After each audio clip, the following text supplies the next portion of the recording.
Hey guys, Boomslangg here with another video about The Division, and today I want to talk to you about all of the different grenades that agents will have access to in The Division, and the best situations that I have found for each one that was available in the closed beta to help those who are newer to the game to get the most bang for their nade chuck, literally. Now I know this is more of a beginner's guide, so a lot of the veterans who have played either the alpha and the beta know what's going on, but I figured this would be good to let all of the new people know how to use these things and the best situation. First off, grenades in The Division can be found by looting supply caches throughout the world and picked up from enemies that you kill. You can also resupply in the base of operations, but this won't give you some of the specialty grenades you can find in the world, which we'll talk about a little bit later. To use grenades, you have to push the left D-pad button, which will then equip the grenade and show you the exact arc of the grenade, the blast radius of the one you have equipped, and it will also show you which enemies it will affect when it detonates. You can't equip grenades while sprinting, so I don't recommend using them if you're trying to run away while you're rogue or you're chasing a rogue, because you end up having to stop, and that just makes it a bad situation because the rogue agents will either get away or the other agents will kill you if you're rogue. Equipping a grenade also renders you unable to use your gun until you either throw the grenade or put it away, so there's no tap L2 to throw a grenade like in a lot of shooters. This is an RPG, you have to remember things are equipped a little bit differently.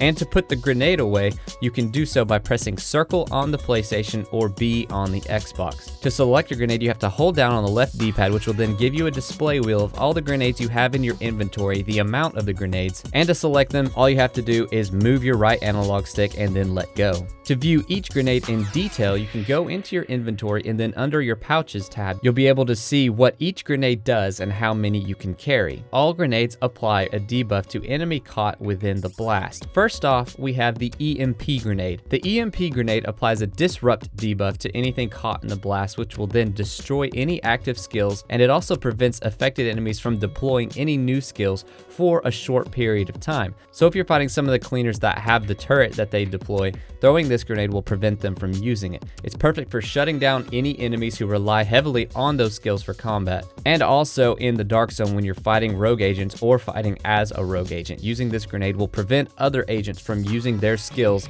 I never actually found one in the closed beta, so either I was extremely unlucky or they weren't in the beta at all, so I can't comment on how they actually perform in the game. All I can do is really speculate on what they would actually perform like. I could see this being a really useful grenade though, both in the dark zone and out of the dark zone. The one downside is that the maximum carry capacity is only 1. Next, we have the Flashbang Grenade. This grenade functions how you would expect. It applies the blind deaf debuff, temporary blinding and deafening enemies caught in the blast. These grenades work really well when you want to make a surprise attack on some agents in the dark zone, or when you're trying to get a group shot on high level AI enemies, or just multiple enemies caught in the blast. And the maximum amount of flashbangs that you can carry is also 1. Behind door number 3, we have the Fragmentation Grenade, or just the Frag Grenade. These grenades deal shrapnel damage to enemies caught in the blast, which will then cause the bleed debuff. And trust me, bleed is no joke. It's probably one of the most effective debuffs of any of the grenades in terms of dealing damage over time.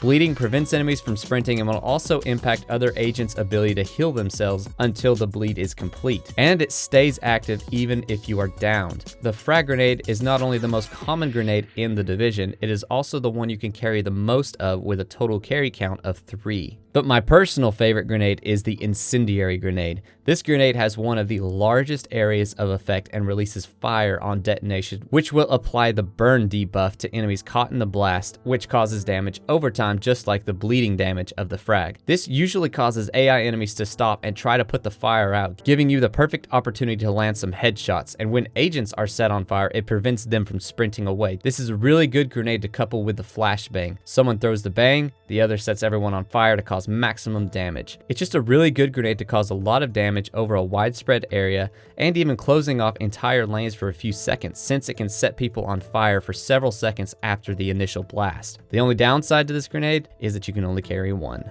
Next up is the Shock Grenade. Now, I didn't get a chance to use one of these in the beta, and I don't think I ever had one used against me, so they were either crazy rare in the beta, kind of like the EMP Grenade, or they weren't in it at all. Let me know in the comments if you got the chance to use one, because I feel like these wouldn't be as rare as the EMP grenade. But these grenades cause the shock debuff to enemies caught inside the blast. This debuff temporarily paralyzes enemies inside of the blast and will also cause a little bit of damage. Now, compared to other grenades, these seem relatively weak. It'll be interesting to see when we get to use them more often and then compare them to other grenades. And again, the maximum carry capacity for the shock grenade is only 1. And finally, we have the tear gas grenade. These grenades apply the disorient buff, which will temporarily impair vision, but it also affects the accuracy of enemies caught in the blast. These were the grenades that the rioters would throw at you most often, causing the screen to become blurry and mostly just totally annoying. I did get to use these fairly often, but they definitely seemed weak compared to the other grenades like the frag and the incendiary.